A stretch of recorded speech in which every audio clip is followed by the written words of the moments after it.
మొన్న చెన్నై, నిన్న బెంగళూరు, ఇవాళ ఢిల్లీలో కూడా నీటి కష్టాలు మొదలయ్యాయి. నిన్నటి వరకు తీవ్ర ఎండలతో సతమతమైన ఢిల్లీ ప్రజలు ఇప్పుడు నీటి కొరతతో ఇబ్బందులకు గురవుతున్నారు.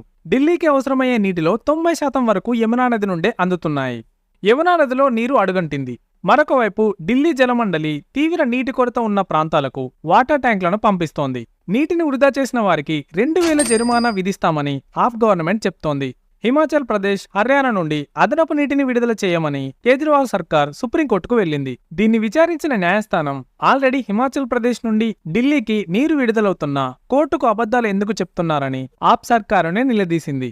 ఢిల్లీకి వస్తున్న నీళ్లన్నీ ఏమవుతున్నాయని, నీటిని వృధా చేస్తున్నారని వాటర్ ట్యాంక్ మాఫియా రెచ్చిపోతుందన్న వార్తలు మీడియాలో వస్తున్నాయి. ట్యాంకుల ద్వారా నీటిని సరఫరా చేసినప్పుడు అవే నీళ్లని కుళాయిల ద్వారా ఎందుకు సరఫరా చేయలేకపోతున్నారని న్యాయస్థానం ఆరోపించింది. వాటర్ ట్యాంక్ మాఫియాపై చర్యలు తీసుకోలేకపోతే చెప్పండి, వారిపై చర్యలు తీసుకునే విధంగా